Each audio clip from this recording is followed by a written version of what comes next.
Star Wars en direct vous est présenté en collaboration avec siteclan.net, mintinbox.net, StarWarsHolonet.com, PlanetStarWars.com, StarWarsUniverse.com, Star Wars Geeks Québec, le Space Trash Show, ainsi que Génération Star Wars et Science-Fiction.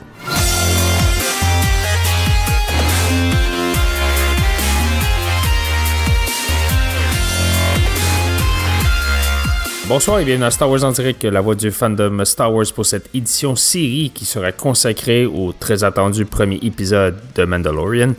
Je suis Jean-François et mes collaborateurs et collaboratrices ce soir sont Francis. Salut Francis. Salut Jeff. Salut, et Fabien. Salut Fabien. Salut Jeff. Salut à tous. Et Cécilie. Salut. Bonsoir. Ok, alors messieurs, mesdames, quoi de neuf côté Star Wars et côté Geeks pour vous? Francis, on commence avec toi. Ben moi, j'ai écouté une nouvelle série qui commençait récemment, là, ça s'appelle The Mandalorian. Bon, j'ai pas entendu parler, moi, je suis sur la lecture de Resistance Reborn, qui est sortie récemment. Je pense que tu l'as déjà terminé de ton côté. Oui. Puis, c'est ça. Sinon, c'est relativement tranquille. J'ai rien de papier à mettre sous là-dedans. Là. Il est temps que je fasse une commande outre-Atlantique. Donc, c'est ça. Je me rabats sur l'audiobook de Resistance Reborn. Par contre, je dois admettre que j'ai pas encore fini. Je suis à peu près aux 3/4, mais à date, je dois avouer que je suis très, très satisfait. Là. C'est vraiment du bonbon pour des fans finis comme nous autres. Oui, effectivement. Excellent. Et toi, Fabien, de ton côté? Pour moi, j'ai écouté je me suis mis à jour sur les Star Wars Resistance. Alors quand je dis à jour, j'ai un doute si j'ai vu le dernier. En fait, j'ai vu jusqu'à l'épisode 5. Je sais plus où on est rendu, si on est au 5 ou au 6.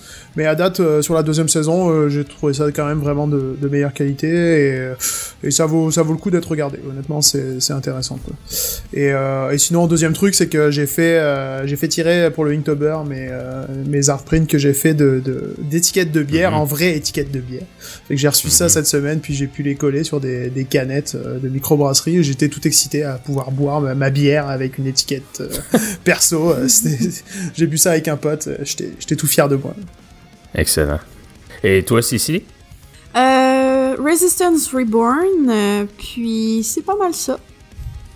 Okay, c'est tout. Je suis trop occupée dans ma vie de tous les jours, donc ben, Resistance Reborn, tu le lis, tu l'écoutes, tu le finis. Les deux. Ah, ok. Quand j'ai pas le temps d'écouter de l'audiobook, ben là, je le rattrape en livre numérique. Ah, ok. Excellent. Ben, ok. Moi, de mon côté aussi, Resistance Reborn, je l'ai terminé. J'ai été agréablement surpris. Alors, ça, je suis content. C'est, comme Francis a dit, c'est du bonbon. C'est, il y a beaucoup de références à tout ce qui est Star Wars dedans. Fait que ça, j'ai trouvé ça vraiment hot. De toute façon, on va en parler parce que notre émission la semaine prochaine, notre live devrait porter justement sur Resistance Reborn. Ben, on va vous rappeler nos émissions les plus récentes. Il y a le Spoilers numéro 29 où nous avons discuté de l'histoire de l'ascension de Skywalker avec images. Et le Star Wars en direct 179 où nous avons fait l'analyse de la dernière bande-annonce de la série de Mandalorian. D'ailleurs, des bandes-annonces, ils en ont sorti à tous les 2 jours. Là. Ouais, ils sont un peu énervés sur les derniers jours. On rappelle que vous pouvez joindre notre communauté de fans et d'auditeurs ainsi que participer à nos émissions live sur notre serveur Discord. Et vous pouvez montrer vos couleurs de Star Wars en direct en vous dirigeant à notre boutique sur starwars.direct, section boutique. On veut aussi mentionner que notre collègue Sébastien Minot organise encore une fois cette année sa soirée pour la sortie de l'épisode 9. Donc, il l'a fait pour l'épisode 7 et 8. Donc, la sortie aura lieu le 19 décembre. Donc, il y a une soirée de 7h à 11h30 et ensuite, on voit le film à minuit. Le prix d'entrée est de 60$, ce qui inclut un souper souvenir, les billets pour voir le film en version IMAX. Il va y avoir des prix de présence. On a aussi droit à un popcorn, une liqueur pour le cinéma. Puis il va y avoir aussi une enchère d'items spéciaux. Donc, si vous voulez avoir plus de détails, vous pouvez aller sur la page Facebook Cinéphile Montréal. Et pour ceux qui nous écoutent live, on va mettre le lien sur le chat. on va remercier nos partenaires Minton Box, Star Wars Holonet, Seclan.net, Planète Star Wars Universe, Star Wars Geeks Québec, Génération Star Wars et Science-Fiction, ainsi que le Space Trash Show. Et sur ce, nous allons en hyperespace. Oh crap! Prepare to jump into hyperspace on my mark. All right, stand by.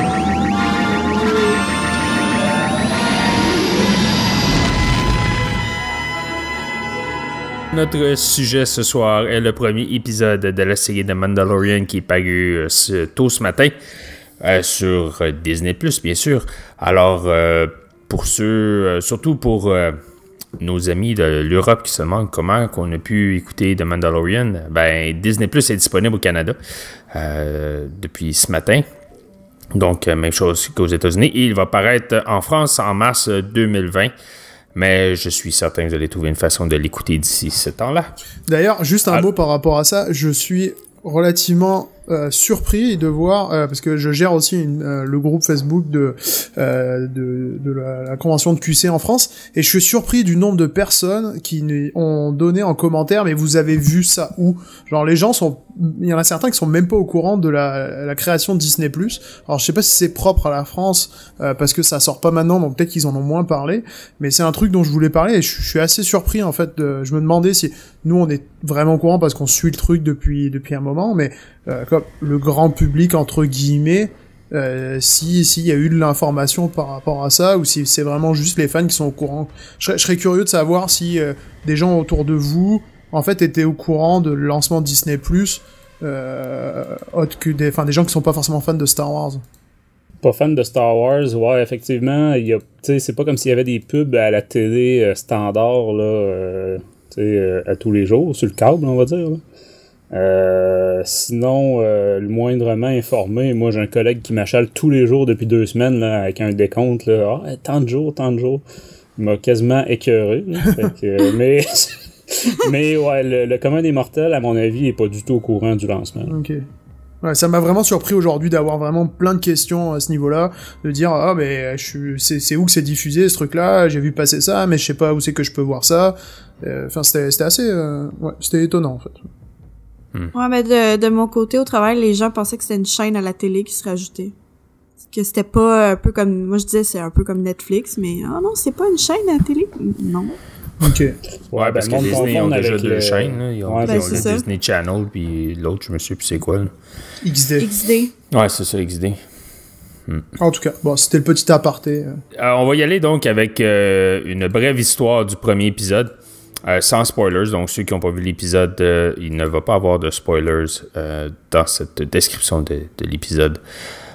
Donc, le tout commence où on voit le Mandalorian qui arrive sur une planète de glace. Je ne sais pas si c'est toute la planète qui est en glace, mais du moins la région où il est, c'est tout en glace. Il rentre dans un bar pour... il recherche finalement quelqu'un. Il trouve cette personne qui, si je me rappelle bien, la race, c'est un Mythrol, qui est un genre de homme-poisson un peu, qui me fait penser un peu à ceux qui connaissent la série Hellboy, il me fait penser un peu à Abe Sapien. Ouais. Donc, moi, c'est la première chose que j'ai pensé quand je l'ai vu. Il l'attrape lorsqu'il tente de retourner à son vaisseau. Ils sont attaqués par un Ravinac, qui est un genre de gros morse géant, un peu, là, qui attaque le vaisseau, le Razor Crest. Il réussit à s'échapper, donc il retourne sur... on ne sait pas exactement non plus c'est quoi. C'est ça, hein, les noms des planètes, on ne les sait pas vraiment. Donc il retourne sur une planète. À ce moment-là, il rencontre son patron, du moins celui qui donne les contrats, qui s'appelle Greef Karga. Greef Karga lui dit que il y a encore quelques contrats, mais il doit les garder parce qu'il y a d'autres membres de la guilde de chasseurs de primes. Mais il lui dit qu'il y a un contrat plus important que les autres. Ce contrat-là, c'est seulement un face-à-face qui peut être fait. Le Mandalorian accepte. Il va rencontrer le client. Le client qui est comme un genre de en anglais, le terme, c'est un warlord, un peu de l'Empire, comme un seigneur de guerre, si je peux dire. Je sais pas si c'est la bonne traduction. Là. Ouais. Ouais. De l'Empire. Donc, il lui dit qu'il doit retrouver une personne qui a 50 ans. Ça, c'est le seul indice qu'il donne. Et cette personne-là se trouve sur... ils ne savent pas exactement où, ils savent juste le dernier endroit où il était localisé. Et il doit absolument le ramener vivant. Du moins, c'est la demande originale, mais le client comprend que être chasseur de primes, des fois, c'est compliqué. Donc, même s'il le ramène mort, c'est pas plus grave. Donc, le Mandalorian, il va ensuite dans un endroit où moi, j'étais très surpris de ça, c'est qu'il y a beaucoup de Mandalorians à cet endroit-là. Hein? On voit même des jeunes tout. Et il rencontre un armurier ou une armurière. Et le Mandalorien, ensuite, va à la recherche de sa prise. Donc, il se dirige sur une planète qu'on pensait toute qui était Tatooine, mais en fait, c'est Arvala 7. Et sur Arvala 7, il fait la rencontre de Kuiil, qui est un Ugnaught qui est joué par l'acteur Nick Nolte. Donc, Kuiil l'aide à trouver l'endroit où il est certain que se trouve ce qu'il recherche. Il arrive, puis il voit que c'est comme une genre de forteresse. Il y a beaucoup de gardes Nikto un peu partout sur la forteresse. Et lorsqu'il s'approche, il tente d'être discret et il fait la rencontre de IG-11, qui est le chasseur de primes qui ressemble à IG-88, dont la voix est faite par Taika Waititi. Et après avoir disposé de tous les méchants, il trouve finalement la personne la personne qu'il devait retrouver, et c'est sur ce que l'épisode se termine. Donc, c'est en gros l'épisode. Maintenant, je vais vous demander ce que vous avez pensé de ce premier épisode. Francis, si je commence avec toi. Écoute, sans tomber dans les spoilers, on va faire attention. Moi, j'ai trouvé que c'était du gros fanservice, mais tu sais, en mode... Déjà qu'on avait trouvé que Rogue One, c'était du gros fanservice, ben là, écoute, ça l'est encore plus. À part peut-être pour la catégorie de fans qui ne jure que par la force, Jedi, Sith, épée, laser, etc. Là, faut avouer que pour cette catégorie de fans-là, ça l'est peut-être un peu moins. On s'entend que pour ceux qui trippent Mandalorian, c'est le gros bad trip. J'ai quand même trouvé que le dosage était pas si mal.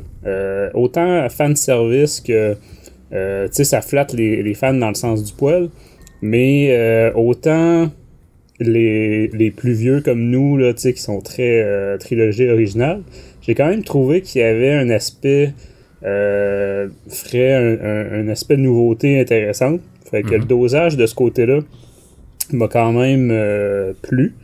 Moi, tu vois, je l'ai écouté 3 fois, pour préciser, aujourd'hui. Et une fois, la dernière fois, avec mes enfants. Et même eux, tout de suite, dès le début, là, on dit crème, on dirait vraiment un film de cowboy. Mais tu sais, c'est ça. Vraiment, on a le côté western assumé jusque dans la musique, là, c'est évident. Fait que ça, il doit avoir toutes sortes d'hommages à des vieilles séries de western là, que j'ai jamais vues de ma vie, là, que je connais pas, mais à mon avis, Dave Filoni et Jon Favreau doivent être fans de ça pas mal. J'ai aimé l'aspect réel, ça tout le monde a dû le remarquer. Hein, on est très loin de la prélogie là, et du CGI en masse. Je serais même curieux de voir. Il y a plein de bouts, là, je vous le dis, je l'ai écouté 3 fois. Et je l'ai écouté malheureusement pas en 4K, mais en 1080 sur une très grosse télé. Donc j'ai fait attention aux détails, je cherchais le CGI, qu'est-ce qui était du vrai, qu'est-ce qui était du pas vrai. Et honnêtement, là, s'il y a beaucoup de CGI, c'est réussi, là. Parce que je trouvais que ça avait un air réaliste, là. Donc ça, je le salue parce que c'est quelque chose, je pense, qui fait assez l'unanimité chez les fans de Star Wars, là, qu'on aime mieux le réel que le CGI. Je suis d'accord avec toi. Le seul point que j'ai trouvé que tu le vois, il y a vraiment un mélange des deux, là, c'est lorsqu'ils se font attaquer par le Ravinac, là. Tu le vois à un moment donné que quand la créature mord le vaisseau, tu vois que c'est comme une marionnette. Puis là, après ça switch en CGI. Tu le vois, tu tu le vois. Tu vois, j'ai pas remarqué, il va falloir que je le réécoute. Ouais, tu le vois que c'est comme une marionnette qui mord comme une miniature de vaisseau. Là. Je me suis fait la remarque, mais à un autre moment dans l'épisode, en fait. Je peux pas en parler pour pas spoiler, mais il y a un moment où je me suis fait aussi cette remarque-là, mais en tout cas, je partage complètement ton point, Francis, là-dessus, sur l'aspect général du truc. Juste pour dire un mot, il y a un truc que j'ai toujours trouvé chez les cosplays de Mandalorian. Souvent, je trouvais ça un peu cheap, en fait, dans les cosplays des associations. Pas tant que le travail du cosplayer est pas bon, c'est plus souvent il y a un aspect fait de briques et de broc. Et là, je trouve dans les costumes de Mandalo, ce qui est toujours le cas, puis ce qui est le cas aussi sur le costume du perso principal là, mais il rend hyper bien à l'écran. Il rend vraiment, ça fonctionne super bien quoi. C'est et je trouve que l'aspect là-dessus fait vraiment réel comme tu dis quoi. C'est là-dessus. Pour moi, c'est un des gros points positifs de cet épisode. Ouais, puis on voit que même, dans un sens, même, en tout cas, on en reparlera en spoilers, mais même le costume est un personnage en soi. Dans le sens qu'on voit qu'au fil des épisodes, il va y avoir une évolution sur le costume. Ouais. Donc, mais j'irai pas trop loin, là, je vais garder ça pour plus tard. Sinon, je m'étais noté Nick Nolte en cochon, tu l'as parlé tantôt, moi, depuis le début des rumeurs, là, l'hiver dernier, en janvier, peut-être qu'on avait fait une émission ou février. Ouais. Je disais, oubliez ça, jamais un acteur comme Nick Nolte va jouer un Ugnaught, c'est impossible. Il t'a prouvé le contraire. Ah ouais, j'étais complètement dans le champ. Et c'était très réussi. Oui, exactement. Et, il parle comme Nick Nolte. Ouais, mais le choix des mots, tout ça, je précise, pendant qu'on parle de l'audio, justement, moi j'ai écouté la version française et je salue, j'ai examiné les dialogues, tout ça, je trouve que c'est bien réussi cette traduction-là. Pendant quelques minutes, je me demandais si on était sur une version québécoise et dès qu'il y a certains mots, là, il y a certains vocabulaires qui est employé, j'ai fait ok, non, c'est des Français. C'est évident. Mais c'est pas grave, parce que dans le fond, ça fait depuis la prélogie, je pense, qu'il n'y a plus de version québécoise. La dernière fois, c'était la revanche des Sith, je pense. Mais bref, c'est ça, juste un mot pour dire que la traduction était quand même très bonne. Donc, c'est ça. En gros, moi, je suis vraiment bien satisfait. Ah oui, j'oubliais la dernière chose, mais vous l'avez sûrement tous remarqué, il y a énormément de stock qu'on avait déjà vu dans tout ce qui était spoilers et promos. Le stock présenté à Chicago, par exemple, ou les publicités. Donc, moi, personnellement, ça me rassure, ça me fait dire que il nous reste quand même beaucoup de surprises à venir. Donc, je préfère, c'est un peu comme dans un film, je préfère que quand on évacue tout le stock promotionnel dans le premier tiers du film, fait que comme ça, on n'est pas spoilé pour le reste. Parce qu'honnêtement, là, cet épisode-là, sur quoi il durait 38 minutes, je pense? Ouais, 39. À mon avis, un bon 20 minutes, certains qu'on avait déjà vu. Là. Ouais, avec les bandes annonces et tout, là, ouais. Je te rejoins là-dessus. On avait même... Sur le côté que c'est... Puis même, c'est à Chicago qu'on avait eu vraiment des longs extraits, là, il me semble. Ouais. Mais je te rejoins complètement là-dessus sur le fait que moi ça m'a surpris aussi. On en reviendra sur la partie spoiler, mais il y a plein de trucs que je m'attendais à ce que ça soit un peu plus que juste dans le premier épisode, et effectivement ça va être du coup ça laisse beaucoup de questions pour les 7 autres épisodes qui arrivent. Puis, tu vois, c'est ça. La seule chose négative que je peux y trouver, c'est peut-être au niveau de la réalisation, là, des petits... à mon avis, en tout cas, c'est au niveau de la réalisation, des petits bouts de scène, là, ça fait 3 fois de suite que je l'écoute aujourd'hui, puis que je me dis, ok, Dave Filoni, je sais pas, il manquait un petit quelque chose là, mais sinon, c'est vraiment très satisfaisant, puis considérant que mes attentes étaient vraiment énormes, pour la série, pas nécessairement pour le premier épisode, mais pour la série en général, mes attentes sont à des années-lumière de l'épisode 9, pour lequel j'ai pas beaucoup d'attentes. Mais vraiment, pour le Mando, là, j'espérais ne pas être déçu, et je n'ai pas été déçu. Excellent. Et si on y va avec toi, Fabien? Y a pas mal de points que je partage avec Francis, je l'ai dit sur l'aspect notamment, c'est vraiment Pour moi, c'est un des gros points positifs de cet épisode-là. J'y vais notamment sur les maquillages des aliens, qui sont vraiment bluffants, qui font réel. Ça, c'est un truc que j'ai vraiment aimé ça. D'ailleurs, pour parler d'aliens, puis j'en profite pour donner un mot d'un de nos intervenants français, Thomas, qui nous faisait remarquer que c'est vraiment quasiment un épisode sans humains. Il y a très peu d'humains finalement dans l'épisode, et c'est rare dans un Star Wars finalement d'avoir autant d'aliens, et c'est vrai que c'est assez plaisant en fait.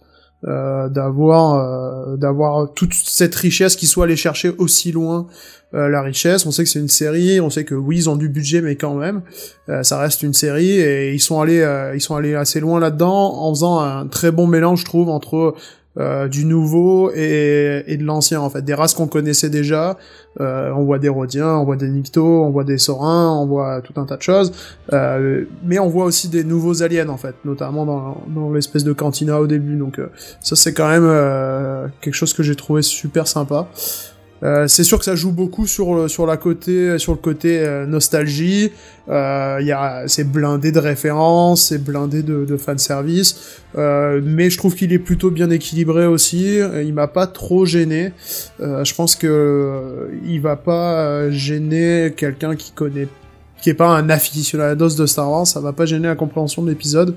Donc ça, c'est quand même assez appréciable. Après, je dirais, moi, il y a une chose qui m'a, alors, je vais pas dire pas aimé, mais que j'ai été surpris, c'est par le rythme lui-même de l'épisode. Je trouvais que le rythme était quand même assez lent.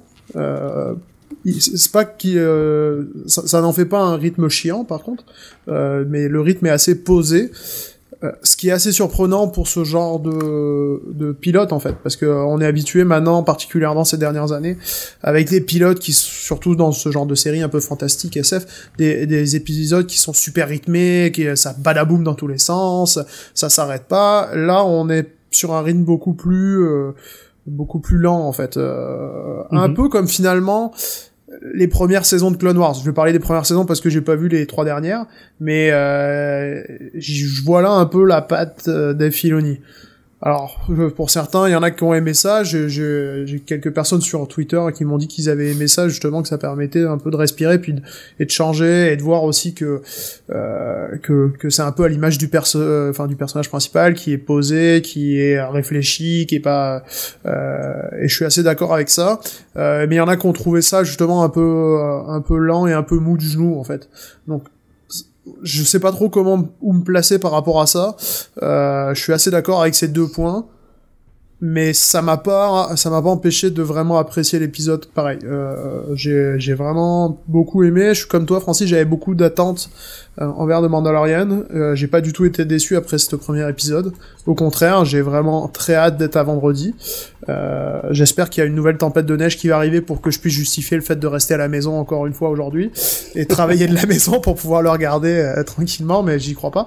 Ah, mais là, ça va être correct, là. 25 cm au début novembre, ça va être beau, là. Fab, s'il te plaît. Je pense que là, on est fait pour l'hiver, hein, ou au moins pour le mois de novembre, ça serait bien. Mais ouais, plutôt très très très positif quand même sur ce premier épisode, quoi qu'il arrive. Cool. Et Cicely, de ton côté? Oui, moi je l'ai regardé 2 fois. Et j'ai vraiment aimé l'épisode. Après Solo et The Last Jedi, je trouve que la série redonne un peu d'espoir en la franchise. J'aime beaucoup le personnage du Mandalorian. Je trouve qu'il est badass, puis un peu mystérieux en même temps, puis j'aime ça. J'ai vraiment hâte à la suite vendredi. Puis j'espère que la série va continuer dans cette veine-là, que tu sais, ça va pas, plein milieu de la série, ça va devenir mauvais, ou ça va changer complètement. Je trouve que le maquillage et les effets spéciaux sont vraiment très bien faits. J'ai pas remarqué de gros détails comme j'avais pas remarqué le truc de la marionnette. Après 2 visionnements, ça m'a comme pas sauté aux yeux. Il y a peut-être juste une scène avec le Mando que j'ai vu que ça avait l'air d'être un CGI, mais encore là, je suis un peu perplexe. Mais je trouve que pour un premier épisode d'une série, parce que d'habitude je suis pas tant fan des premiers épisodes, ça m'a vraiment accroché. Puis ça regroupe énormément de points nostalgiques de la série originale. Et Moi, je dirais que je recommanderais cette série même aux non-fanatiques, ceux qui ont vu quelques films puis ils n'ont pas vraiment suivi les séries animées, puis les livres et les comics. Je pense que les gens qui connaissent juste un peu Star Wars pourraient vraiment trouver quelque chose d'intéressant là-dedans. Et j'ai vraiment très hâte à vendredi, voir la suite de ce que ça va donner. Alright. Excellent. De mon côté, ben, je suis comme vous. Je crois que mes attentes étaient peut-être pas aussi hautes que les vôtres. Puis je pense pour ça que ça m'a vraiment surpris. Mais vraiment du bon côté. Je sais que je voulais mentionner entre nous autres là, plus tôt dans la journée, mais puis tu viens de le mentionner, Cécilie. La série, du moins le premier épisode, a touché tous les points nostalgiques de la première trilogie. Je pense que c'était le but. Je pense que on sait comment que le fandom est complètement divisé avec la nouvelle trilogie. Puis je pense que Disney, ils ont joué ça pas safe. Je dirais pas safe. Mais ils ont vraiment joué ça comme, OK, on va faire, comme Jon Favreau est arrivé avec son idée. Moi, je vais faire quelque chose qui va ramener ça à la base, qui va ramener qu'est-ce qui est intriguant dans Star Wars. Tous les films couvrent le côté Jedi, le côté mythique et tout ça. Mais de voir vraiment là, le côté plus, comment je peux dire l'expression en anglais, c'est comme un peu plus grounded. Là. Donc, tout ce qui est comme sale, tout ce qui est comme ces chasseurs de primes, les soldats, tout ça, un peu comme Rogue One avait fait. Là, c'est vraiment comme ce monde-là qu'on va explorer. Je serais pas surpris que l'idée de Mandalorian vient de la série cancellée Star Wars Underworld, qui était supposée être la première série télévisée, qui a été cancellée il y a plusieurs années.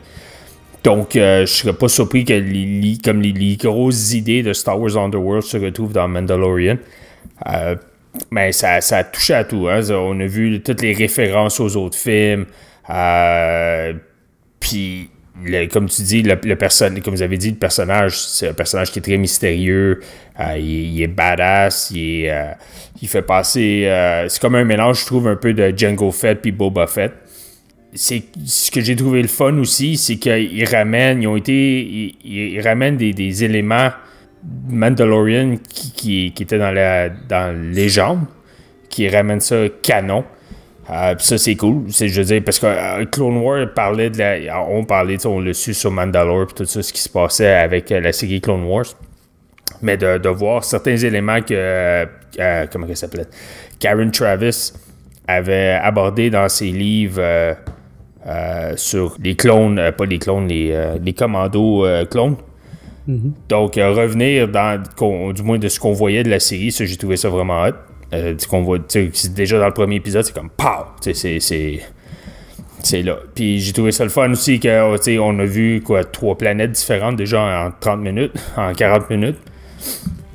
Si j'aurais quelque chose de négatif à dire, c'est pas vraiment négatif. J'ai trouvé l'épisode un peu trop court. Ça, c'est peut-être moi. Peut-être même ça joue en faveur de l'épisode de l'avoir court de même. Là. Mais moi, je l'ai trouvé un peu trop court. Et deuxièmement, et ça, on va en parler plus dans la section spoilers, j'ai trouvé la fin un peu weird. J'ai trouvé que j'étais un peu déçu par la fin parce que ça l'enlève un côté mythique aussi de l'univers Star Wars qu'on va aborder dans quelques minutes quand on va aller dans la section spoilers. Mais sinon, comme vous, j'ai hâte de voir les autres épisodes, j'ai hâte de voir ce qui arrive, j'ai hâte qu'on voit l'arrivée des autres personnages qu'on a vus dans les bandes annonces. Donc ça, j'ai très hâte. Alors, c'est nos critiques sans spoilers mais sinon, premier épisode. Juste pour deux autres petits éléments. D'abord, parler de la performance des acteurs. On a parlé de Nick Nolte tout à l'heure avec Curiel. Il y a Alex dans le chat qui dit beau travail de Pedro Pascal. Je suis assez d'accord avec ça. Une des choses dont on pouvait avoir peur, c'est le fait comme il garde toujours le casque, et d'ailleurs une plus ou moins un running gag dans les 11 premiers épisodes, mais il est quand même expressif en fait. On sent quand même expressif entre guillemets, mais je trouve qu'il le joue bien. On sent un peu dans quel état d'esprit il est à chaque fois de par ses mouvements et tout ça. Ça va pas être forcément super simple à faire. Et je trouve que là-dessus, pour ce premier épisode en tout cas, c'est une mention, on va dire pas une mention excellente, mais une mention bien pour Pedro Pascal à voir pour la suite. Puis le deuxième chose que je voulais juste ajouter aussi, c'est Francis a parlé encore du personnage de Quill avec Nick Nolte. Moi, c'est le gros coup de cœur, c'est sur IG-11. Pour vrai, j'ai trouvé super bien pensé. On a vu quelques éléments dans le trailer, dans la façon dont il bougeait, et de le voir réellement en action dans toute la scène, c'est assez, ça tient du génie la façon dont ils ont utilisé ce perso-là. Franchement, j'ai adoré ça, quoi. Ouais. Si c'est une chose, je pourrais dire aussi que, puis je sais pas ce que vous en pensez, là. Un peu le ton de l'épisode est c'est comme il est un peu partout, hein.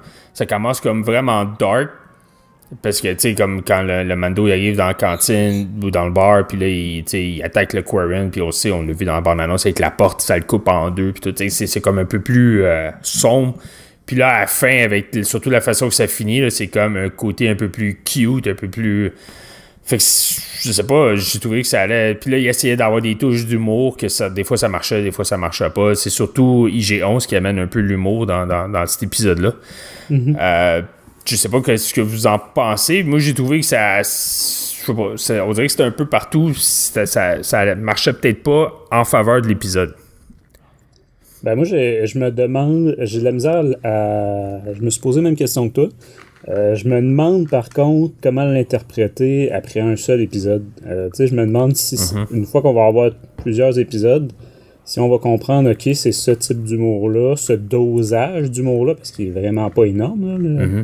Je veux dire, il y a plus d'humour dans les films habituellement là, avec les conneries de C3PO et compagnie. Là. Ouais. Donc, je sais ça, je sais pas trop où m'en aller. Comme tu dis, bon là, on va faire attention aux spoilers, mais il y a une fin semi-cute, mais je pense pas qu'avec ça, là, avec la fraction de seconde de cute, il visait là, d'aller chercher le public cible des jeunes filles. Là, veux dire, je pense que c'est juste que tant qu'à nous montrer ça, ils ont fait de quoi de cute. Là. C'est vrai qu'à l'inverse, il aurait pu faire une créature dégueulasse. Ouais, c'est ça. Tu sais, qui nous aurait tout levé le cœur. Ah ouais. Mais bref, encore un bébé Jabba, là, comme dans Clone Wars. Là. Oh mon Dieu, tu mets pas ça. Réveille pas en moi des cauchemars.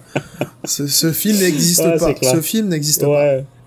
Ah, malheureusement, Fabien, dans le canon, le film existe. Ah non, dans ma tête, il n'existe pas, quoi.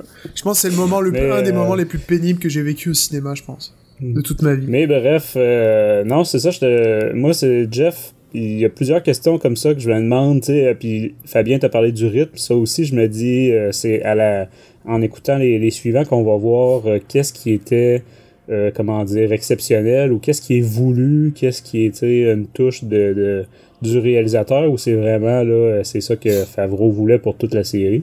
Ouais. Tu sais, comme le rythme, est-ce que c'est un hommage à la trilogie originale, ou est-ce que nécessairement c'est un rythme des années 70-80? On est très loin des TDAH là, de l'épisode 7.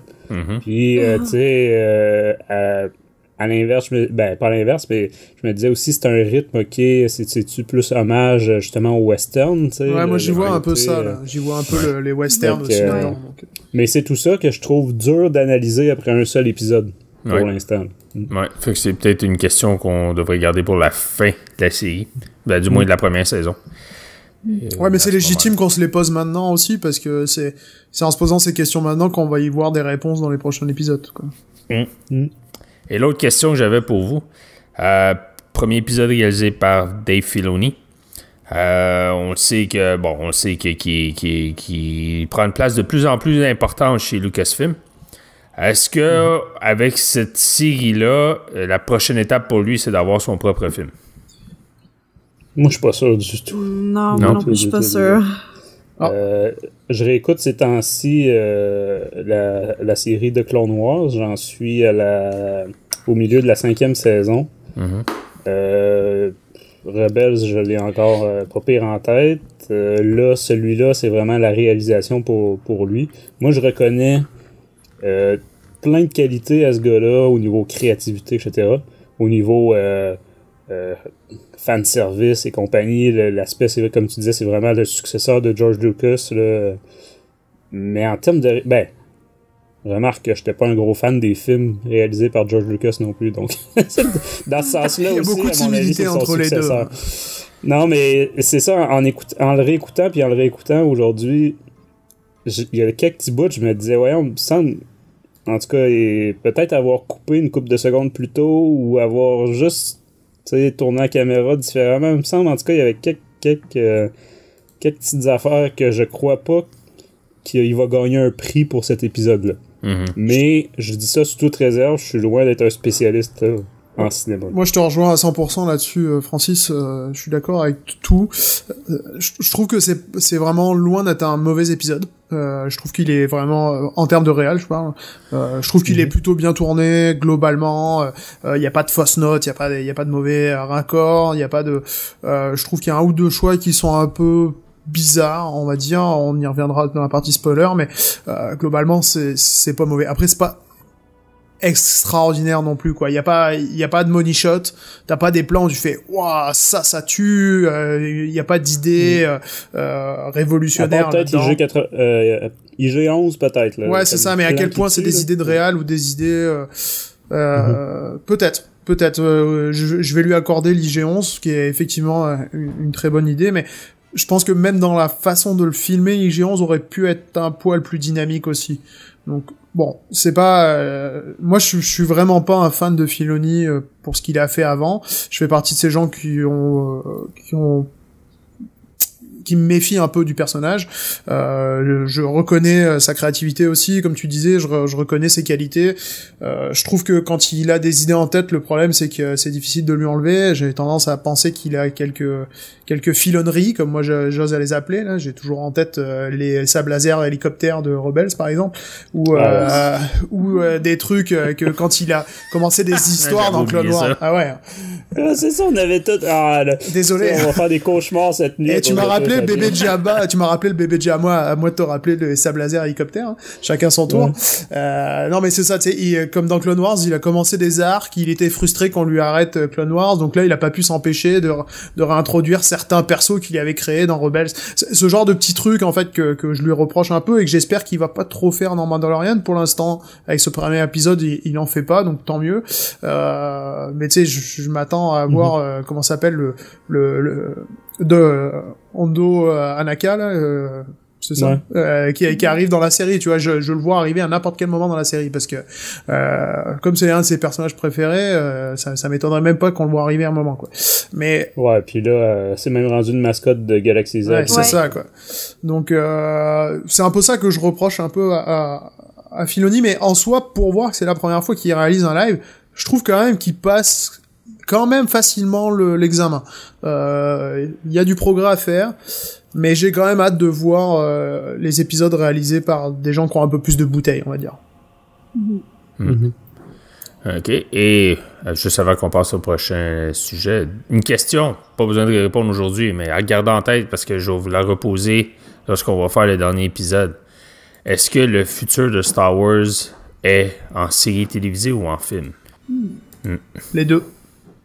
Définitivement les deux. Alors, on va s'en reparler à la fin de la première saison. Oui. Excellent. All right. Alors, si on passe au prochain sujet, donc, on va aller en territoire spoilers. Qu'est-ce qu'on va faire? C'est qu'on va discuter de choses que nous avons observées, donc ou de moments de l'épisode qu'on veut discuter plus en profondeur. Donc, ceux qui n'ont pas vu l'épisode, c'est à vos risques, car on va spoiler l'épisode dans les prochaines minutes. Alors, écoutez, on va y aller avec ce qu'on appelle l'éléphant dans la salle. Je mets la photo dans le chat. Bébé Yoda. Ah ouais, bam, direct. Tu commences direct avec ça. On commence direct avec Bébé Yoda. Allez, pas. Alors, en fait, c'est là que tu vois, c'est là que je constate que je pense que mes réglages sur la télé du salon sont vraiment en luminosité et saturation de couleur, parce que moi, il était vraiment vert fluo là, à l'écran. fait que je pense qu'il va falloir que je change mes réglages pour Disney+. Ouais. Moi, il me semble qu'il était plus saturé que ça aussi, que sur ton screen. Mais... Alors, Baby Yoda qui ressemble vraiment à un Mogwai, il ressemble à Gizmo dans Gremlins. Ben ouais, une fois mouillé. Ouais, une fois mouillé, ouais. Alors, ok. Moi, je dois avouer que c'est la partie de l'épisode que j'ai le moins aimé. Même si tout le monde fait « Oh, il est cute! » Je dis pas qu'il est pas beau, mais pour moi, ça enlève le côté mythique de Yoda et même de Yaddle de l'épisode 1, si on peut la considérer, elle avec. C'était les deux seuls qui avaient de cette espèce. Puis c'était comme il y avait comme ce gros mystère, puis que George Lucas disait qu'il voulait jamais aborder, hein, il voulait jamais dévoiler de quelle planète qu'il venait ou quelle espèce qu'il était ou quoi que ce soit. C'était le côté mystérieux de Star Wars. Donc que là, Jon Favreau arrive, puis paf, il en met un jeune en plus, hein, un jeune de 50 ans. Je sais pas ce que vous en pensez, mais pour moi, ça enlève un peu le côté justement mythique de Yoda. Ben, j'ai eu la même réflexion que toi, mais j'ai l'impression qu'il y a juste les crackpots comme nous autres, Jeff, qui sont au courant de ce détail-là, que t'as raison, c'était comme le seul, je pense, le seul et unique mystère, là, la chose barrée à double tour, qu'on ne développe pas le background de cette espèce-là, on n'a pas de nom d'espèce, ou tu sais, il avait mis Yaddle dans l'épisode 1, puis il l'a pas ramené.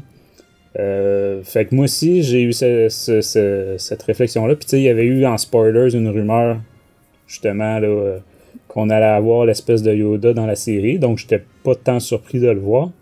Fait que moi aussi, c'est une petite déception, mais j'ai l'impression que tout le reste, tu sais, le public, je sais pas, peut-être 80% du public de la série n'auront pas cette réflexion-là qu'on a, toi puis moi. Non, exactement. Puis, on fait juste regarder dans le chat, mais même sur les forums et tout, là, je checkais ça vite là, aujourd'hui, là, puis tout le monde soit comme « Ah, c'est l'affaire la plus cute, c'est l'affaire la plus... » Tu sais, c'est comme le gros punch, puis tout ça.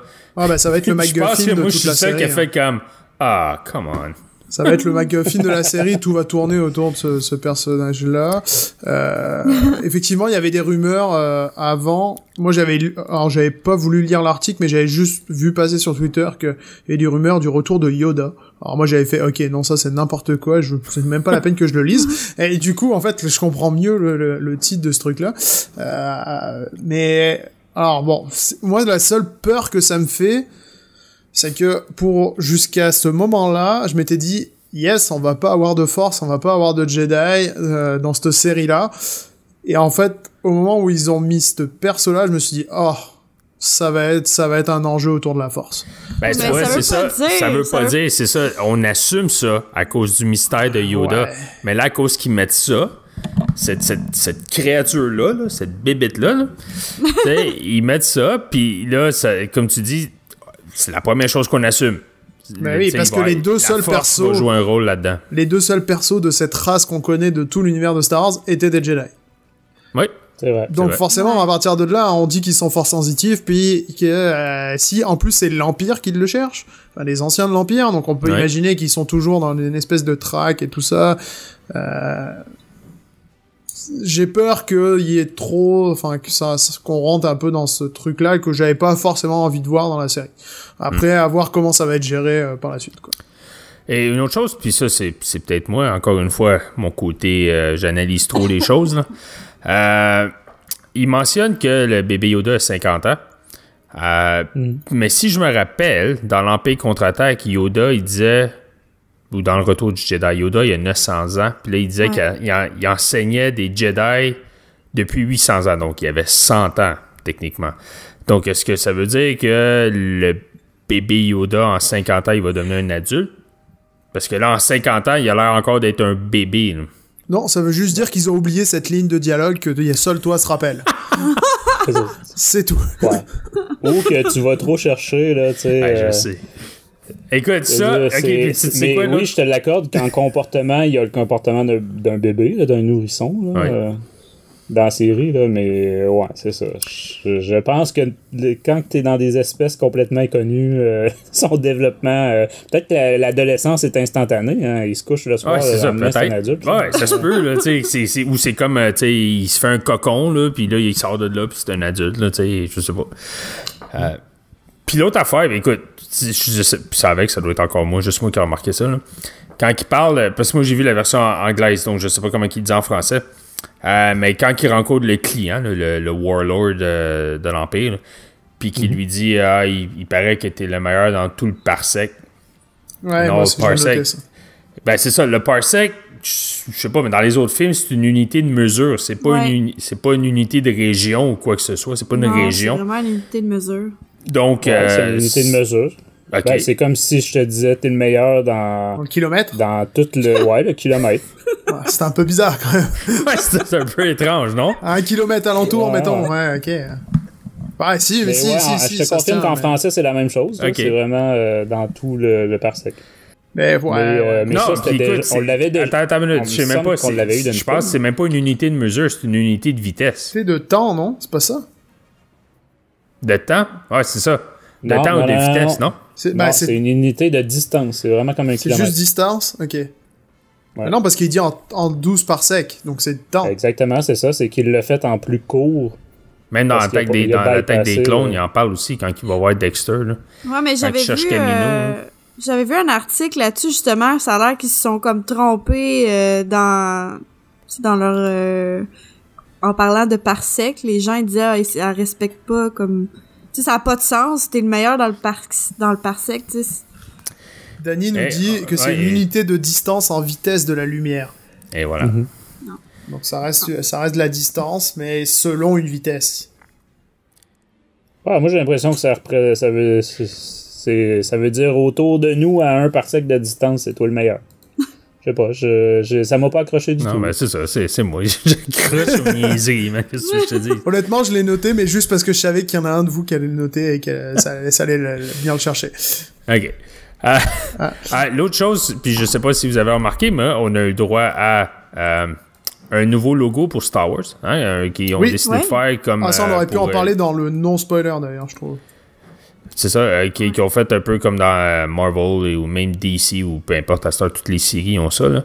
Donc, de voir, au début, on voit tous les différents visages de casque et ensuite, on voit le Star Wars qui apparaît. Donc, c'est très très cool, ça. Ouais. Ça a été une très bonne surprise, ce truc-là. Au même titre que j'ai appris que... Alors, je suis pas allé vérifier, mais je l'ai lu, donc ça je fais confiance aux gens. C'est que le retour de la fanfare de la Fox aussi. Oui. Sur les différents épisodes de l'ancienne trilogie. Les 6 premiers épisodes, ouais. Donc ça, avec le rachat de la Fox, ils ont pu se permettre de faire ça. Donc ça, j'ai trouvé ça très bien aussi. Mais oui, c'est une bonne petite surprise que cette espèce de petit clip à la Marvel avant. Là, je trouvais ça très sympa. C'est pas aussi poussé que ce qu'on peut voir dans les trucs Marvel, mais ça fait son charme quand même. Moi, la dernière chose que j'ai remarqué, puis ça c'est plus comme un Easter egg, je crois. C'est que dans cette image que je mets dans le chat, donc quand que le Mandalorian arrive dans son sur la planète où il rencontre comment il s'appelle Grief Garca. Donc sur l'image j'ai mis dans le chat, lorsqu'il arrive, on voit le Shadowcaster.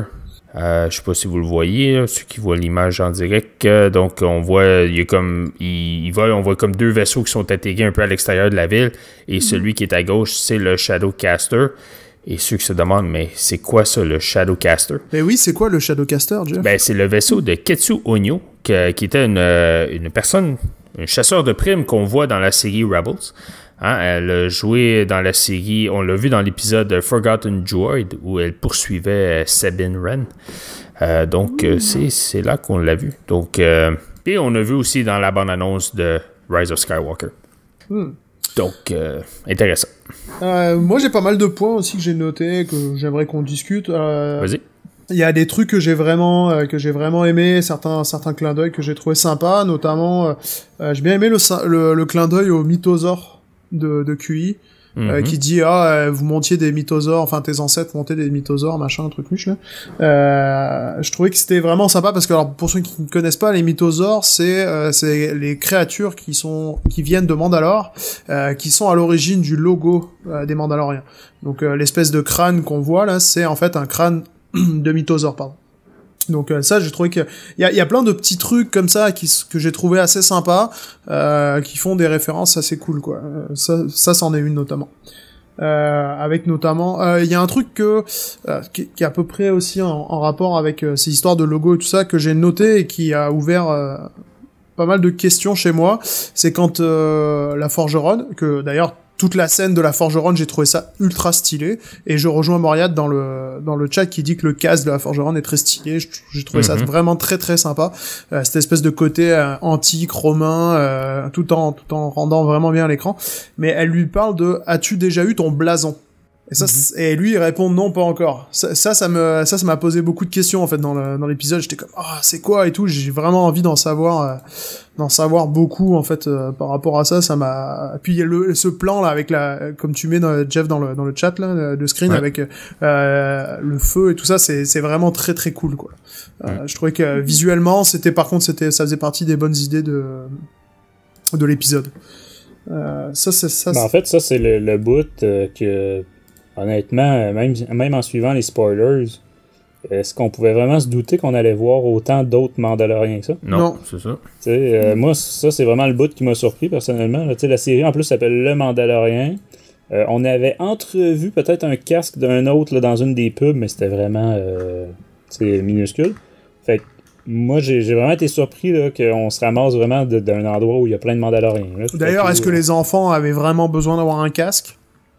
Ça, c'est une bonne question. Ouais, parce que quand on regarde, quand il y a le flashback qui de la guerre des clones, la purge qu'il y a eu pour les Mandaloriens, quand ils se font attaquer par les Super Battle Droids, il n'y a aucun Mandalorien qui porte un casque là-dessus. Là.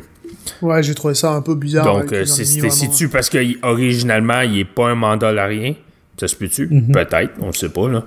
Puis qu'après ça, il est devenu un. Mais c'est ça, quand on regarde la séquence de la purge, il n'y a aucun soldat, tu vois aucun personnage qui soit une armure ou quoi que ce soit. Là. Mais clairement aussi, tout ce qu'on a vu dans la pub, on le voyait pas là, dans l'épisode. Fait que les flashbacks, on va en avoir d'autres, à mon avis. Là. Ouais, c'est ça, d'après moi. Parce que là, on voyait pas clairement les gunships séparatistes, on voyait pas les Super Battle Droids tant que ça. Donc, on en voyait plus dans la pub. Fait que, à mon avis, on va développer ce petit côté-là de son histoire. D'ailleurs, les flashbacks, j'ai vraiment aimé l'effet de transition avec le coup de marteau, puis les flashbacks avec les explosions. Ah pour moi, c'était justement un des points négatifs de la réal de Filoni. Ah ouais? Ouais. Moi, j'ai aimé ça. C'est un truc que j'ai pas aimé du tout. Je trouvais que c'était vu, revu, que c'était... je sais pas, que c'était amené bizarre, qu'en fait, c'était pas nécessaire non plus. Genre, il dit qu'il est orphelin, je veux dire, ça suffit à partir de là. Est-ce que t'as vraiment besoin de voir que ses parents ont été probablement tués? Bah, s'il est orphelin, tu t'en doutes, quoi. Je sais pas. Là, ça fit avec pas son dégoût, là, mais son refus des droïdes. Pis ça sent le développement de l'histoire de ce côté-là. Et d'ailleurs, que tu vois, comme Moriad dit dans le chat, là, toute cette scène-là qui est Mandalorien, ça faisait un petit peu, tu sais, parce que on n'en voit aucun à l'extérieur, donc c'est quoi, là, c'est une bande de réfugiés ou de, tu sais, c'est quoi là, cette fameuse purge-là? Donc, moi, j'ai vraiment hâte d'explorer cet aspect-là. Ouais, j'espère moi aussi qu'on va en apprendre plus. Par rapport à justement des trucs de réal que je suis moins fan, il y a un truc qui m'a un peu plus gêné aussi dans l'épisode, qui est probablement relié au fait que quand même l'épisode est assez court, il fait que 38 minutes, c'est que je trouvais que qu'on nous montrait vraiment toutes les actions que fait le Mandalorien sont forcées en fait, pour nous montrer une partie de sa personnalité. Genre, vraiment, on a dès le début, il y a le speeder qui arrive avec le droïde, il fait « Non, je veux pas monter dans un droïde ». Donc là, tu comprends qu'il aime pas les droïdes. Après, t'as t'as comme le maître de la guilde qui lui donne des crédits de l'Empire, il fait « Ah non, je veux pas prendre des crédits de l'Empire, je vais prendre, même s'il me paye la moitié, je vais prendre les crédits mon calamarien. » Je fais « Ok, donc il aime pas l'Empire. » En fait, tu vois, moi j'ai plus vu ça comme une façon très facile de mentionner l'époque temporelle où ça se passe. Parce que c'est là qu'il mentionne que l'Empire est tombé. Ouais. Que l'Empire n'existe plus. Fait que j'ai fait, ok, bon, c'est ça. Ouais, c'est possible. pour placer de la temporalité de l'histoire pour ceux qui n'ont pas suivi. Ouais, alors que moi honnêtement, je l'ai vraiment senti comme chaque action qu'il faisait était, c'est comme quand il se bat contre le Ravinac, il sort son arme.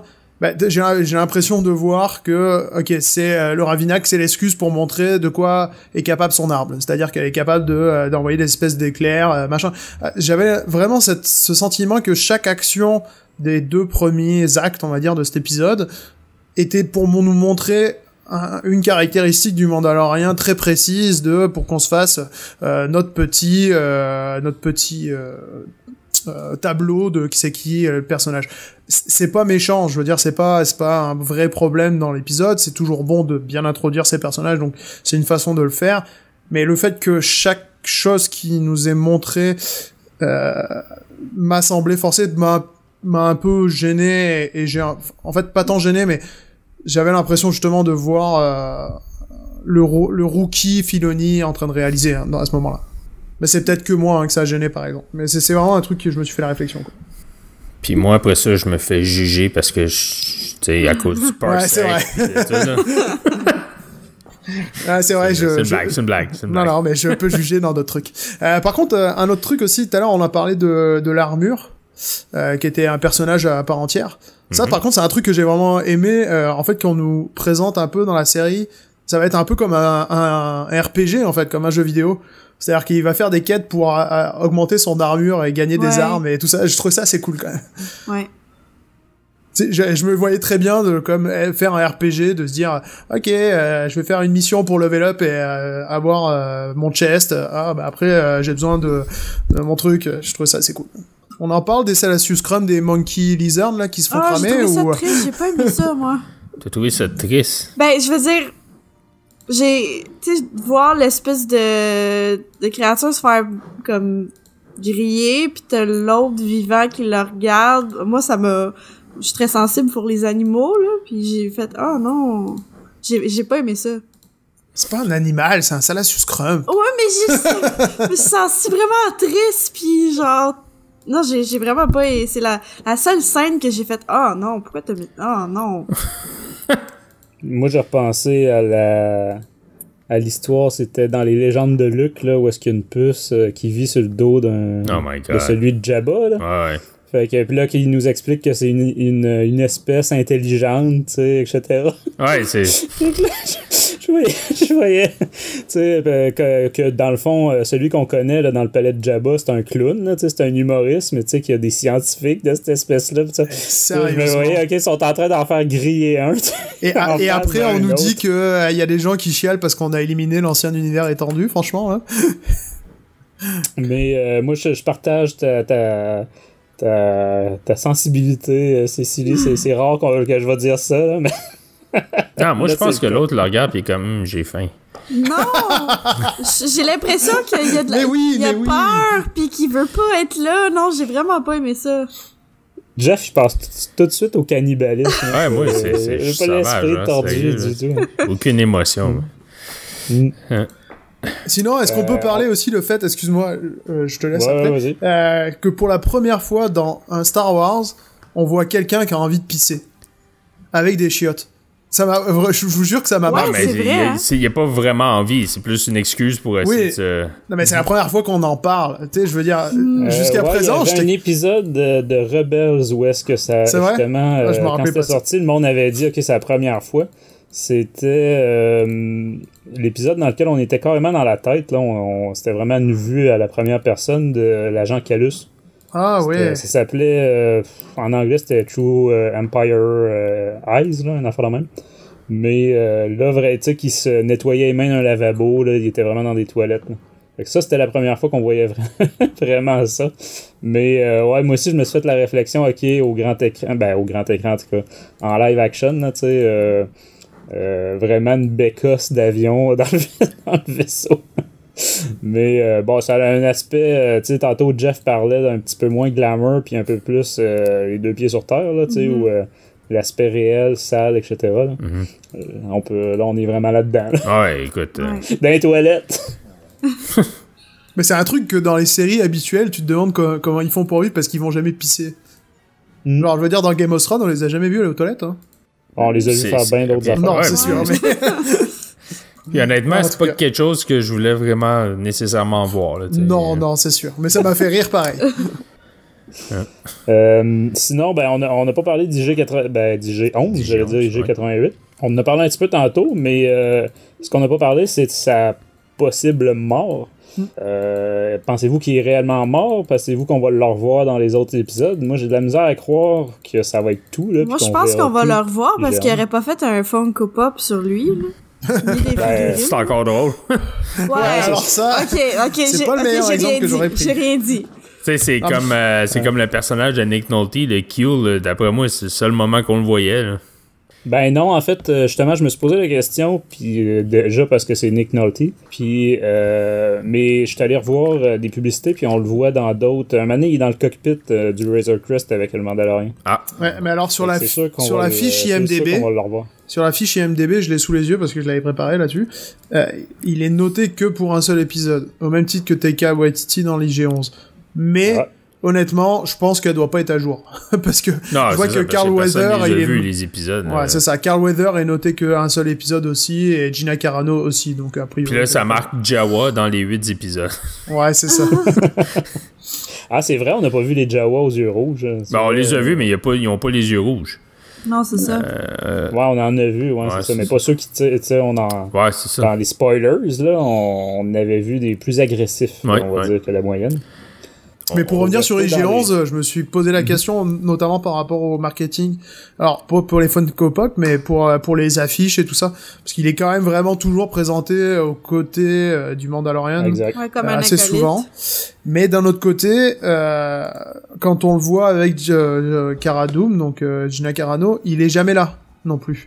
Donc c'est aussi ça qui me fait douter de est-ce que finalement, oui, c'était pas juste comme une fausse piste qu'il nous donnait, puis qui est quand même assez cool pour le premier épisode, mais ça s'arrêtera là. Je sais pas, honnêtement, c'est une vraie...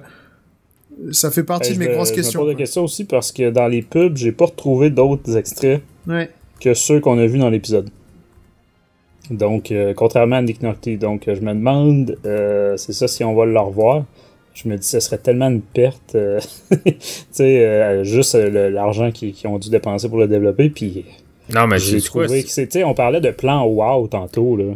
Je m'excuse, mais quand la caméra tourne un peu autour de lui, là, qu'on bouge avec lui, c'est incroyable. Ouais. Puis juste la manière qu'il se déplace, puis Ouais, c'est vrai. je veux dire, ça fait le show, là, tu sais. Mais tu sais, comme je pense que c'est toi, Francis, qui l'a mentionné plus tôt, tu sais, toutes les bandes annonces, toutes les annonces qu'on a vues, tu sais, c'est beaucoup focusé sur le premier épisode. Ce qui veut dire là, que pour les autres épisodes, il va y avoir beaucoup d'éléments de surprise. Tu sais, OK, on sait, on n'a pas encore vu Cara Dune, on n'a pas encore vu le personnage là, de Giancarlo Esposito. Mais je veux dire, il y a beaucoup d'éléments là, qu'on n'a aucune idée. Là. Fait que, tu sais, si, mettons, il se débarrasse de IG-11 tout de suite, tu sais, comme le client, tu sais, l'empereur, pas l'empereur, mais le seigneur de guerre, là, lui, d'après moi, on ne le voit pas non plus. Tu sais, c'est ça qui est le fun, parce que là, ça laisse, tu sais, comme on sait pas, là, on sait pas ce que ça s'en va, là. Ben ça non plus, je suis pas sûr à cause des spoilers, des publicités. Pour avoir écouté des pubs après, il y a des répliques qu'on n'a pas eues en tout cas dans l'épisode. Donc on l'entend dire des choses qu'il a pas dit là, dans l'épisode. Fait que je sais pas là si, mais tu sais, je sais que le meilleur exemple c'est Rogue One là, où il y avait plein d'affaires dans les pubs qu'il n'y avait pas dans le film. Là. Ouais, c'est ça. Ouais, c'est des coups de marketing. Ils vont rajouter des scènes qui ont été soit coupées ou juste tournées pour les pubs. Après, dans la réalisation d'une série, tu peux moins te permettre de faire beaucoup de scènes qui sont pas utilisées en termes de budget. Ça se fait quand même un peu moins. Ça se fait, mais ça se fait un peu moins que dans ce genre de film. Après, je me pose vraiment beaucoup de questions, mais en fait, le fait qu'il y ait l'espèce de bébé Yoda à la fin, me fait poser la question sur le fait que pourquoi on n'en voit pas plus des autres épisodes et pourquoi c'est centré sur le premier épisode. Parce que justement, peut-être que ce personnage-là est plus présent dans les autres épisodes qu'on va voir. Donc forcément, ils pouvaient pas le montrer parce que c'est là-dessus que tient en fait la fin du premier épisode. Donc là, je me pose vraiment cette question-là. Je soumettrais la théorie qu'il est super cute. Et puis là, tout le monde focus dessus parce que c'est la première fois qu'on en voit un depuis Yaddle. Mais que en réalité, il va le ramener à l'Empire, puis il va encaisser son métal, puis il va faire son armure. Et puis on le reverra pas, puis il va passer à une autre mission. Et ben franchement, je trouverais ça cool. C'est une théorie. Ah non, écoute. Mais, je pense que j'aimerais, je pense que je trouverais ça cool, vraiment. Je sais que tout le monde a eu le réflexe de c'est le MacGuffin, là, puis là, il va se mettre en guerre avec l'Empire, les restants de l'Empire, puis avec la guilde à cause de ça.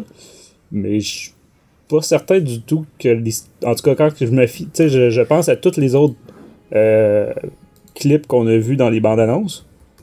Puis je comprends pourquoi ils l'ont pas montré, là, parce qu'on s'entend que tout le monde aurait focusé là-dessus. Mm-hmm. Mais j'ai de la misère à m'imaginer que l'histoire va tourner autour de ce bébé-là. Mais bon, on va déjà, vendredi prochain, dans quelques jours, on va le savoir un peu plus. Puisses-tu avoir raison? J'aimerais ça. Mais quelqu'un dans le chat dit que parmi les résumés qui ont déjà été diffusés des épisodes, enfin les espèces de pitch des épisodes, ça a l'air qu'on le retrouverait. Okay. Donc à voir si c'est vrai ou pas. Dragon Elvish nous fait remarquer aussi que Taika Waititi sera aussi, quoi qu'il arrive, réalisateur d'au moins un épisode. Donc même si on le voit plus en tant qu'IG-11, il sera au moins là comme réalisateur, donc ça c'est sûr. Mais j'aimerais ça quand même revoir IG-11, vraiment. Ah ouais, moi aussi j'ai trouvé qu'il faisait le show, le très léger humour là, qu'il apportait, c'était intéressant, mais surtout visuellement, là, c'était incroyable. Puis moi, je me demande qu'est-ce qu'il y avait de mécanique réelle, qu'est-ce qu'il y avait de CGI là-dedans, parce que j'ai été complètement bluffé, puis je l'ai réécouté 3 fois, puis c'est toujours aussi spectaculaire. Puis tu sais, tu disais tantôt que tu trouvais que dans ses déplacements, Fabien, là, moi, c'est ce que j'ai aimé. Ouais. C'était super mécanique. Mais moi aussi, hein. Ça faisait pas du tout de Clone Wars, parce qu'on en a vu des droïdes assassins comme ça, des IG, dans The Clone Wars, puis ils étaient hyper agiles, etc. Là, j'ai trouvé que ça faisait justement beaucoup plus droïdes de Star Wars. Et moins Terminator, tu sais. Par contre, on s'entend que, en fait, il pourrait dire non au Mandalorian et il serait capable de se débrouiller tout seul, en fait, au moment où il dit oui, ok, j'accepte de partager avec toi. C'est-à-dire qu'à la fin, il est content qu'il l'aide, mais au moment même où il lui dit on se met tous les deux puis on partage, il pourrait très bien dire regarde, non, je viens déjà de buter la moitié des gens qui sont là, quoi. Ouais, il se fait pas tirer dessus à ce moment-là. Juste avant qu'il dit non, parce que en gros, il lui dit je veux une réponse par rapport à ok, je suis d'accord qu'on le fasse, mais je veux la gloire d'avoir récupéré le truc. J'accepterai que si tu me donnes ta réponse. Donc là, il se fait tirer dessus, mais il a comme quasiment accepté l'idée avant même de ça. Mais c'est un moment où il vient déjà de débarrasser toute la cour de tous les gens qui sont là, donc sans savoir qu'il y en a à avoir 3 fois plus qu'à l'arrivée, mais à ce moment-là précisément, je trouvais que c'était un peu maladroit parce que c'est le moment où il vient littéralement de nettoyer la place de tous les gens. Fait que pourquoi il dirait ok, tu peux venir avec moi maintenant que y a plus rien à faire, on va partager la rançon. Ça a été un des trucs qui m'a un petit peu gêné par exemple dans la réal, mais bon, c'est pas très grave. Moi, tu vois, c'est plus à l'inverse que lui, à la fin de l'épisode, il affirme que sa mission c'est de le tuer. Aussi. Ouais. Alors que le Mandalorien, c'était plutôt l'inverse, là. C'était, dans le pire des cas, tu peux le tuer, mais idéalement, tu le ramènes vivant. Ouais, donc, c'est clair que c'est pas la même personne qui les a engagés. C'est pas le même employeur. Ça veut dire que c'est pas le même employeur. En tout cas, espérons qu'on va le revoir. Écoute, c'est lui qui apportait l'humour dans l'épisode, là. Moi, je trouvais. Ouais, effectivement. Tu vois, moi, je m'étais noté, messieurs, je voulais voir ce que vous pensiez. Est-ce qu'on a droit à un pilote dans la tradition des pilotes des séries américaines d'autrefois? Autrement dit, est-ce que ça va vraiment être identique les épisodes suivants ou il va y avoir des grosses différences? Maintenant, à l'ère du streaming et des séries exprès pour les plateformes, est-ce que l'épisode pilote est vraiment différent de la suite? Moi, je pense pas. Moi, je pense que ça va garder le même... Je comprends ce que tu veux dire. Il y a d'autres des séries qu'on a vues que le pilote c'était totalement différent. Le ton était différent. Même juste la façon que l'épisode était monté, c'était différent. Mais oui, ça servait à faire des tests. Ouais, c'est ça servait à vendre le show à l'époque. C'est ça, exactement. Là, il s'en sert pas à vendre le show puisqu'il est déjà fini. Donc, c'est ça. Fait que moi, je pense que c'est un peu comme tu dis, là, tout ce qui apparaît sur les plateformes de streaming, les émissions qui sont faites pour le streaming. Le pilote va être pareil comme les autres épisodes. Là. Je pense pas qu'il va y avoir une différence. Il va y avoir une certaine différence parce qu'il y a quand même plusieurs réalisateurs sur la série. Donc, ils ont chacun un peu leur style, ce qui est normal. Mais le ton comme tel de la série devrait être le même. Je pense aussi, ouais. Mais je suis quand même curieux. Une autre question que je me posais au fil j'allais dire des épisodes, mais des revisionnages que je me suis tapé. Mais est-ce que, justement, le concept de la force, on en a parlé un petit peu tantôt, mais est-ce que vous pensez que ça va être totalement évacué de cette série-là? Ou est-ce qu'ils vont trouver le moyen de nous le repluguer comme dans Rogue One? Moi, je pense, j'ai l'impression qu'ils vont essayer d'en mettre juste un peu, mais ce sera pas comme l'élément central de la série. Ben écoute, c'est de savoir comment il s'appelle? Le docteur, là, celui qui est avec le guerrier. Ouais, c'est ça, lui, le docteur Pershing. Là, pourquoi qu'il veut Yoda, le Yoda Baby? C'est quoi qu'il veut tant avec? Il veut l'avoir vivant pis tout. C'est pas pour l'avoir prisonnier, il veut faire quelque chose avec. Là. Fait que c'est quoi? C'est-tu là que tu vas avoir cet élément-là de la force qui va entrer ou pas? C'est ça qui me fait penser qu'on va le revoir, quoi. Ouais, moi, dans le fond, c'est ça, c'est que j'attends le jour où il va y avoir une production Star Wars d'ampleur sans l'aspect force qui est toujours là pour plaire à... dans Rogue One, elle l'est qu'à la toute fin, quoi. Ouais, tu sais, t'as Chirrut puis Baze qui c'est vrai. fort, là, tu sais, mais je suis d'accord là, que t'as juste Vader qui intervient essentiellement juste à la fin, mais tu sais, là, on a Résistance aussi, mais tu sais, Résistance vise quand même un public beaucoup plus réduit, là. Peut-être la série sur Cassian Andor, peut-être. Ouais, exactement. Je me faisais la réflexion, parce que là, la série sur Obi-Wan, c'est une évidence, mais la série sur Cassian Andor aussi, où est-ce qu'ils vont réussir à plugger les histoires de force là-dedans. Et je parle de ça parce que, tu vois, on fait souvent aussi des émissions littéraires, et c'est quelque chose qui revient souvent. Je vois vraiment très souvent les gens, s'il n'est pas question de force dans des histoires de Star Wars, il y en a pour qui automatiquement ce n'est pas du Star Wars. Donc là, je me demande, est-ce que première série live, tu sais, à coût de 100 millions, on lance le service, est-ce qu'ils vont prendre le risque de pas du tout aborder le thème de la force? Ben, moi, je pense que tant que, tu sais, ils le mettent en rôle secondaire, ça fonctionne. Parce que si on prend l'univers légende, beaucoup d'histoires dans les livres, les romans, qui n'étaient pas focusés sur des Jedi, ou que la force ou les Jedi, c'était vraiment comme dans le background, là. Puis ça fonctionne au bout. Si je prends l'exemple de la série sur les clones, la série de Commando, là. Republic Commando. Ouais, Republic Commando de Karen Travis. Tu sais, oui, il y a des Jedi dedans, mais c'est pas eux qui jouent le rôle principal. C'est vraiment plus sur les commandos, sur les Mandaloriens. Donc, tu sais, oui, il y a cet aspect de la force-là, mais pas au point que, tu sais, ça vient... ça a un effet sur l'histoire, là. Tu sais, veux pas, la série Republic Commando, il fallait qu'elle suit les événements de la guerre des clones puis des films, là, la revanche des Sith et tout. Mais je veux dire... Ouais, là, c'était inévitable. Ouais, c'est ça. Mais tu sais, tu voyais là, que le focus, c'était pas les Jedi. C'était pas d'en apprendre sur la force ou sur les Jedi ou quoi que ce soit, là. C'était vraiment plus comment que les clones fonctionnent, comment que les Mandaloriens fonctionnent, c'est quoi leur mode de vie, puis moi, c'est ça qui a fait que j'ai adoré cette série-là. Ben, on va voir en tout cas, parce que on est dans une période temporelle où est-ce que le contexte est 100% différent. Là, dans le fond, on a Luke à ce moment-là qui est parti, on sait pas trop où est-ce qu'il est. Même en fait, Anne puis Leia pis tout ça savent pas où est-ce qu'il est. Va fonder sa... Je pense que c'est après ça qu'il va fonder son académie, on va dire. Mais à ce moment-là, je pense qu'il est comme parti, on sait pas trop ce qu'il fait. Si je me souviens bien de mes lectures là, de Aftermath pis tout ça. Mhm.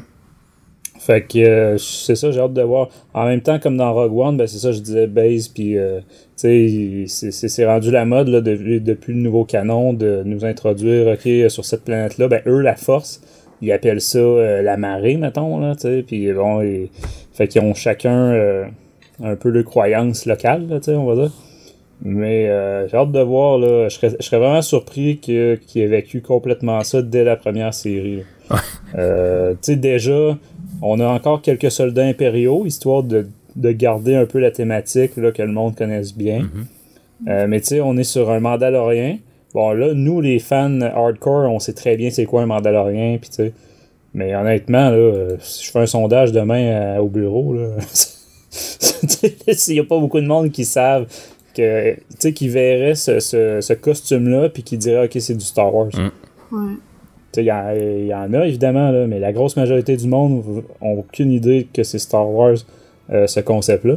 Fait que c'est pour ça déjà, ça m'étonnerait qu'on voit des Jedi et des Sith, là. C'est vraiment pas la période. Non.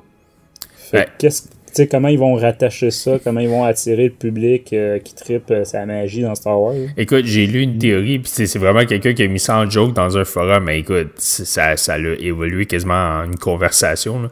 Mais lui, il disait que en joke, il dit ça, c'est bébé Yoda. C'est vraiment Yoda en bébé qui est entraîné pour devenir Jedi par Luke, Ezra, Ashoka. Juste à temps qu'il soit capable de voyager dans le temps à travers le monde, entre les mondes.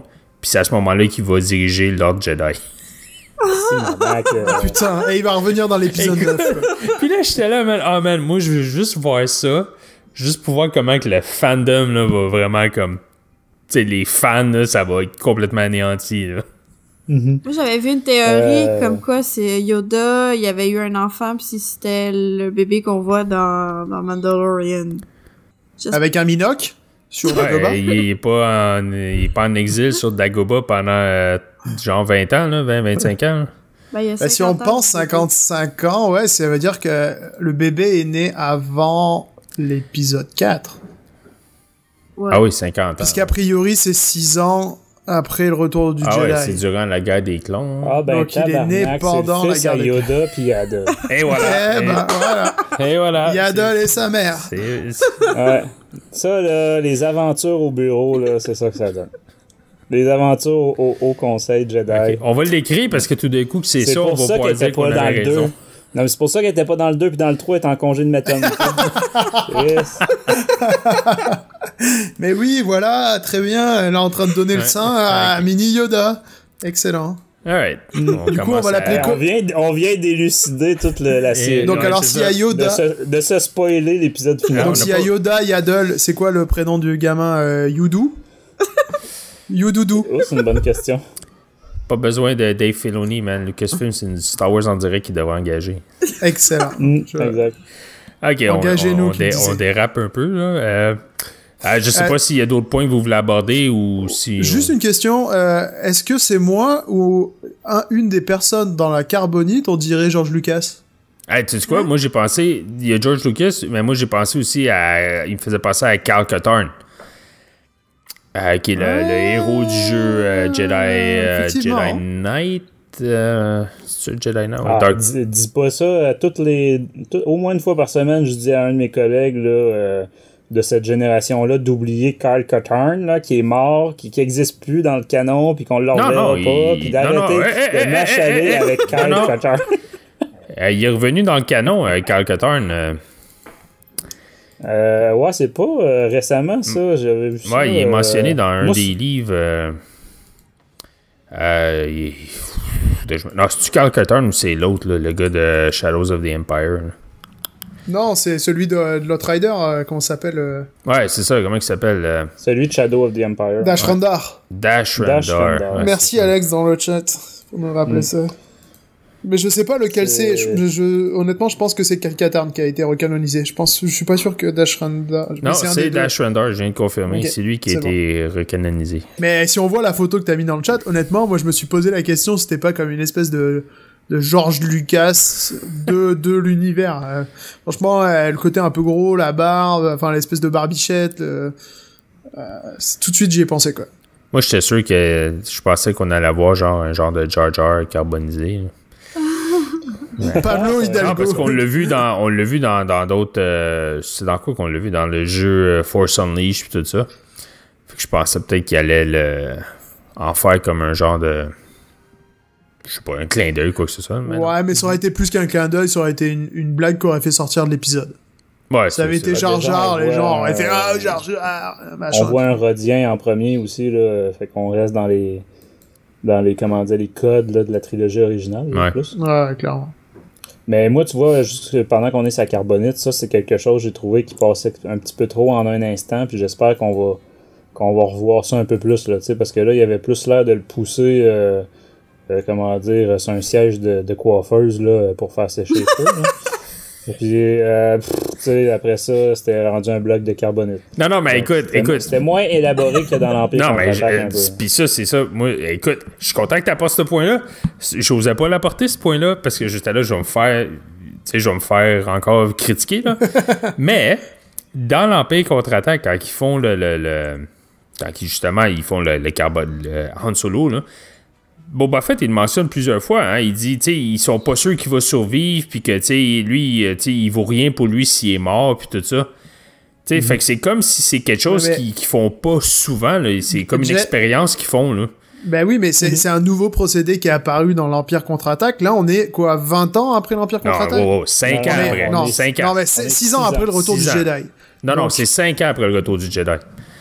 C'est ça. C'est juste 5 ans. Ok, donc 5 ans.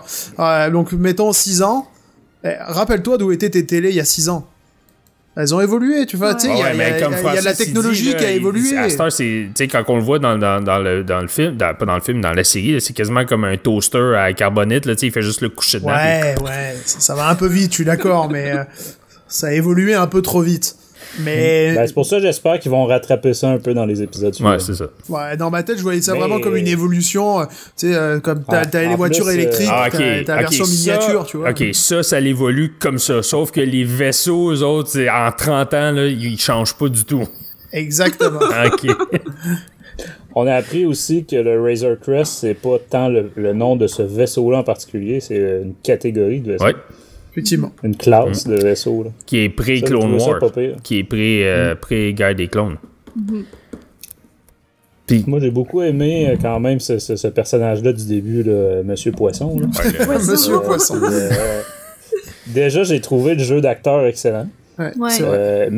Tout ce qui est maquillage et compagnie, là, les extras qu'il y avait après la tête, là, j'ai trouvé ça super beau, là, super bien fait. Les prothèses, même il y a une espèce de suit, là, un manteau d'aviateur, là, tu sais, évidemment avec des genres de patchs là, pour faire plus Star Wars, mais ouais, ça j'ai trouvé ce personnage-là vraiment le fun au début, fait que toutes les petites répliques comme pour mettre tu sais, nous situer un peu là, où, fait que mais tu sais, là, après ça, il dit, OK, c'est un classique, etc.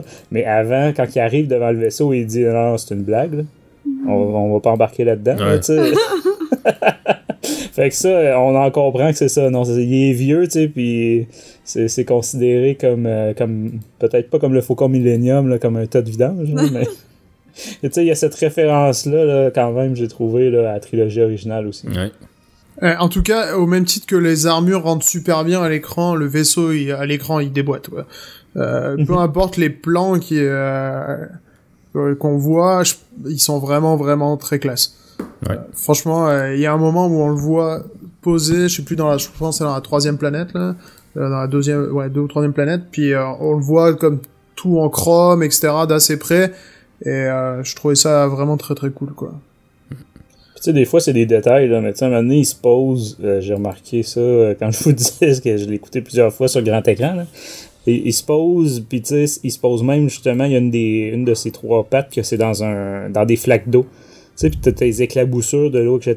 Tu sais, tu vois qu'on n'est pas dans Star Wars Rebels, là, tu sais, on est dans le gros budget, là, puis c'est probablement une vraie maquette qui atterrit sur de quoi, et non, tu sais, ils sont pas allés dans la version plus cheap possible. Fait que moi, c'est tous des petits détails là, qui me font apprécier.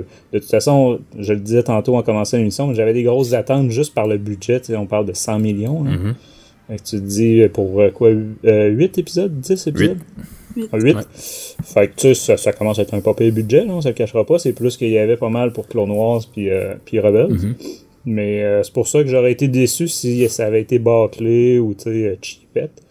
Là, j'ai trouvé ça le fun, pareil, de voir des petits détails comme ça. T'sais, tantôt, tu parlais du vaisseau, je me souviens jamais de son nom, là, mais qu'on voyait par le cockpit. Le Shadowcaster.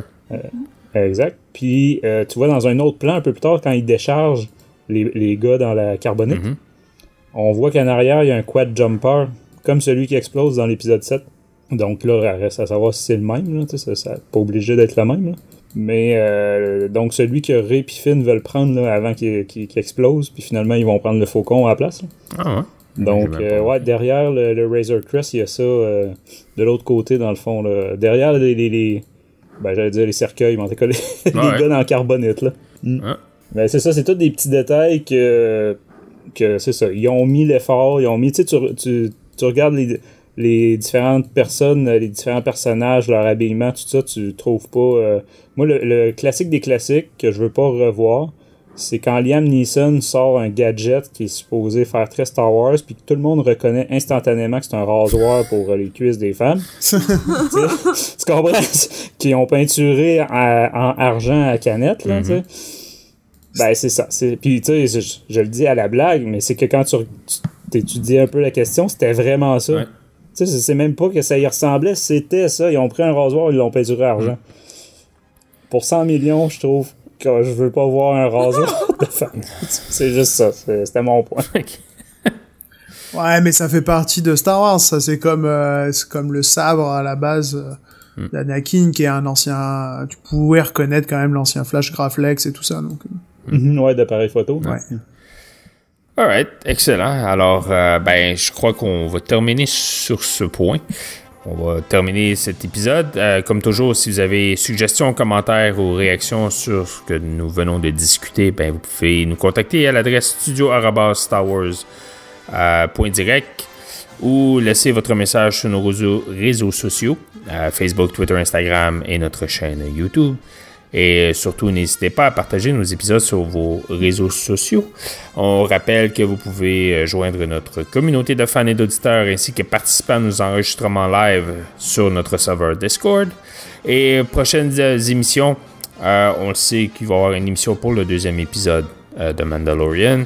Il y a un épisode aussi sur la guerre des clones, la série La guerre des clones. Donc la prochaine, c'est l'histoire de Mortis.